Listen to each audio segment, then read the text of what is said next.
all these things actually nothing is happening in that sector. But recruitment agents also have to work together with the ship owner. But the next 8 hours, how effectively you can use it for the skill development, their entertainment, everything.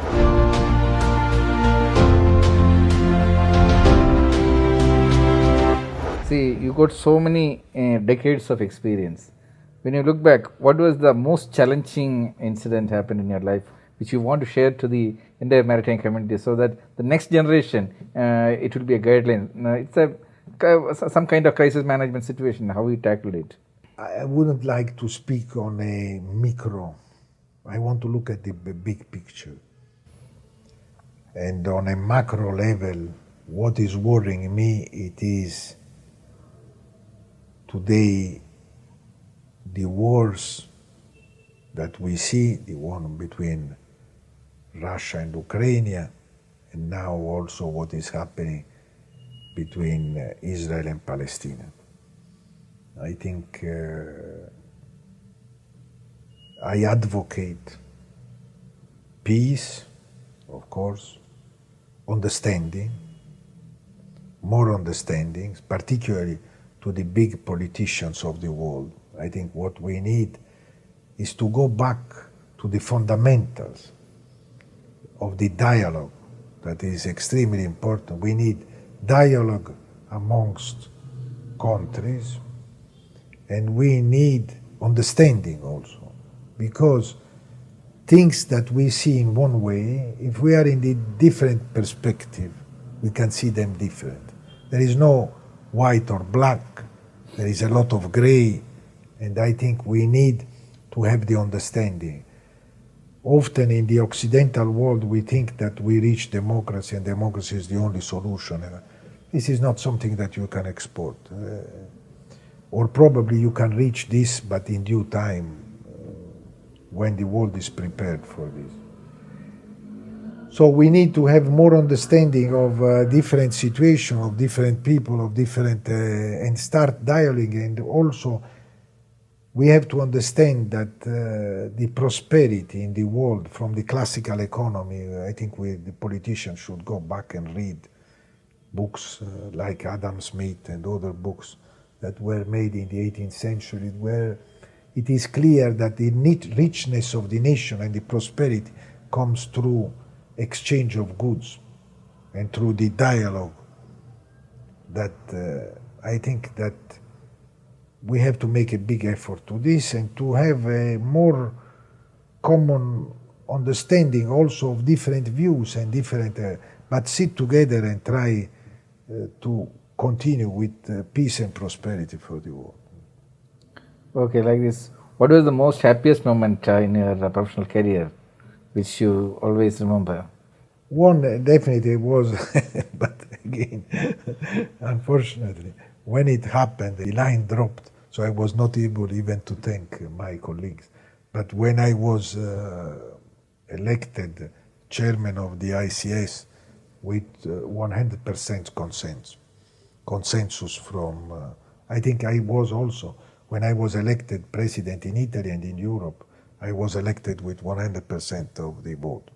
And of course, this is a big satisfaction because it comes from estimated colleagues which are working and who I'm sure would be also a good president themselves if they would be there. So that was, and then there was a case of a company that I bought in a very difficult time called Finland, which went through extremely difficult time in 2008-9, during the big crisis of 2008 and 9. And I moved to Finland, and the result of this company was horrible. They were losing 15 million euro per month, so over $18 million at that time per month. And the company was considered dead. Actually, the chief financial officer made a tomb. Finland's born 100 years before and died in August.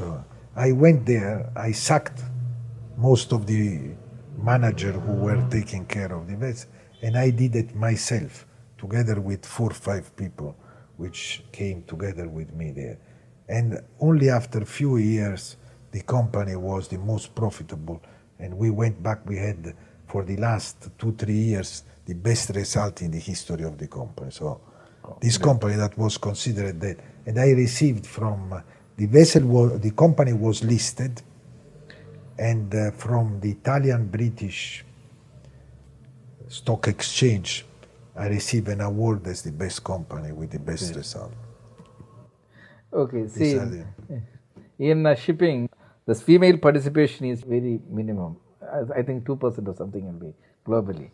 But Grimaldi is already some female were there on the top positions before. So what kind of women empowerment you are doing these days? I think this is very important, to be open and to give a fair chance to everybody, including, and of course there should be no gender, and there should be respect, of course, a lot of respect for the females. We have captains. I have a Spanish captain, I have a Finnish captain female, I have also captains in Grimaldi who are female. So we had ladies who even were at the top of the vessel. You know, the captain is the god on board of the vessel, and we had females. I have awarded recently also in my Spanish company, which is called Transmed, a lady who was a lady captain, but we had a Finnish lady captain, we had an Italian lady captain. So it is, but we can all understand that there are some severe constraints for this. This doesn't mean that we should be open and we should give a fair chance to every. But of course, when we talk about this long period on board, a mother of children, do you think that she can navigate and be on board and leave all the children when she's... So there are certain constraints that we cannot be overlooked. Of course, instead in the office I have various lady managers who are extremely good, that are working in our offices and responsible of important departments in the organization. And more and more, I think, for instance, in my board of ICS, I have many lady presidents, which are extremely capable and extremely, probably the biggest shipowner organization national in the world, which is Greece. And there is a lady president, which is Melina Travlos, which is extremely capable and is doing a very good job. The same, the biggest European flag, there is Meridi Franghista, which is a lady president. There are a lot of very good lady managers also in the National Shipowner Association. So more and more you can see ladies at the top of the organizations, both national, international, association, and so on, that are making their way. And you are talking, now we have a lady prime minister in Italy, so she's the top lady, and we have a lady responsible for our country for the first time in the history. So things are changing. See, the success of a leader depends on his vision range. How far you can see the future after 5 years, where you will stand, where your company will stand? We are moving very well, and I think the fact that we have invested in now about 30 ships which are under construction is the biggest testimony that we will go forward, because we are going to receive, we have invested $3 billion in new vessels, but also we bought new ports. So I think the development of the Grimaldi Group, it's already on a very good path. And I think that we are extremely careful. Two things that I think we have discussed today. One is the human factor, which is extremely important. And we are extremely careful in keeping the people working in our group very happy. And apparently there is statistics about companies in transport who how they are delivering to the people work. And we Grimaldi were always at the top of the list in Italy as an employee of people. And then the other very important is the environment. We are very careful to try to reduce our footprint of emission, and as I told you, we believe that we have so far been able to save over 600,000 tons of fuel, and therefore, if you talk this in emission, it would be about 1.8 million cubic meter of emission of greenhouse gas. See, happiness depends on your work-life balance. So how happy you are, how balanced your life is. I'm happy also because, I repeat, I enjoy to do what I'm doing. For me, it's not, but I have a very nice family. I have 2 sons, a daughter, a nice wife, and also 8 grandchildren. And I also have many hobbies.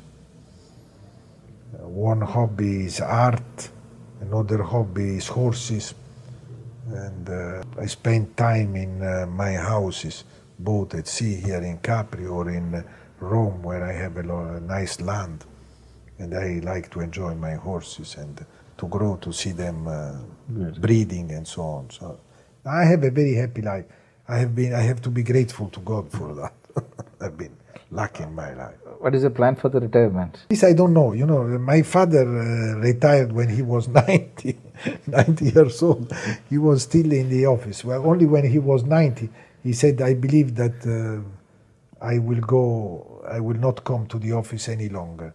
And I understood, because he started to forget what happened the day before, a little bit. But I think for us it was very nice to hear. I will not stay so long. I'm sure I will leave before that. I was thinking probably around 70 years old. I am still, it will be another 3-4 years. But I understand that many people in the family want me to work more.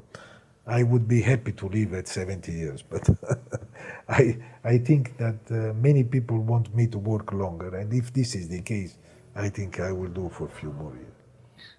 See, until I feel well and I think I can contribute, like my father. The day that he thought that he would be a liability for the company, he left before anybody told him to leave.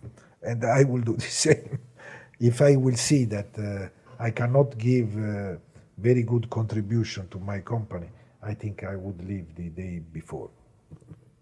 See, the very purpose of this interview is to get your industrial experience to be shared to the next generation and to the industry actually. But this is too short. What really we are looking at is your written professional biography. When we can expect such a biography where your entire life can be a reference for all the I did it for my father when he would have been 100 years old after he died. And this book that I will give to you, it is a book about the history of the Grimaldi Group, which was made by my father. And of course... But that is a biography. But what we are looking is an autobiography. Yeah, I will do a biography. I was thinking, probably when I will retire from ICS. Okay, good. So these few years I want... and I think that our mandate for ICS is either 2 years, which this is the second year, or another couple of years. So again, if my colleagues want me to stay, probably I will stay for another 2 years. Otherwise, I will be happy to leave, and I have enough and a happy life and enough hobby also to enjoy, even outside work.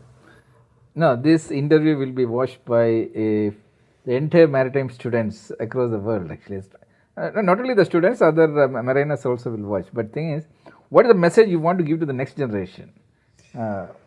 I think something very simple, very, very simple indeed, because that people have to do what they like to do, nothing else. Because in life, I think we live only one life, and the work cannot be a burden. for me, the time is passing every time. Sometimes I'm late to the various meetings because I enjoy so much what I do that I forget about the time. Because I'm doing things that I like and I enjoy doing. Now, doesn't matter if this is cooking for someone is shipping, for another one probably is industry, for another one is to be an engineer, for one an economist. But the very important thing is to do what you enjoy and like doing. If some people like playing football, then play football and but really try to do what you are good in, and so probably you are good in things that you like to do. If you don't enjoy something, you would never. So in other words, is to follow your passion. Everybody has his own passion, even when they are young. You see that one boy like designing, another boy like running, another boy like athletics, another like studying. So everybody has his own capability, but also a lot of passion which you have in what you are good in doing, and then I'm sure that the success will come. Then there is hard work in everything. You don't get success in what you are doing if you don't put a lot of hard work and commitment in what you are doing.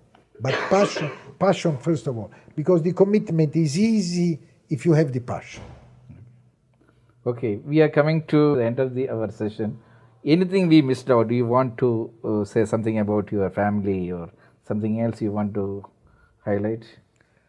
No, again, what I would say to my children, to my also grandchildren, is that commitment is very important to what you do, and you have to do seriously, and particularly in family companies, you have to lead through example.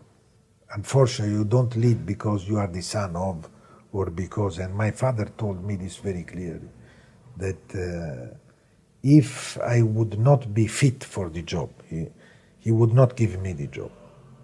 And this applies also to the family members. They cannot think that they have a royal succession. Today it doesn't apply even to royals, because if they are no good, they would be sent home. But my father was very clear in saying this, because he said, this is to safeguard you. Because if you would not be fit for the job, the company would go bankrupted. And I have this responsibility for the people work, but also for yourself. So you have to be fit, and to be fit you need to have the passion, the knowledge, we said the theoretical knowledge that you learn in school, but also the practical knowledge, the commitment for the company, the passion. It is exactly what we have been saying today. Great. Wonderful, wonderful session. Load of information we got, and our interview we could not conclude in 1 hour. That much information you could provide, actually. Thank you very much. But we are expecting more and more information from you through your autobiography. We are waiting for that one. But I will not write it. No? I don't now. I think I will do it later. Yeah, it's okay. I'm not doing this. Yeah. I will do a biography. Now we will have more interviews like this. Later time. Yeah. Thank you. Okay. Anyway, thank you very much. I hope that this was. It was great. It was interesting. Okay. Thank you very much.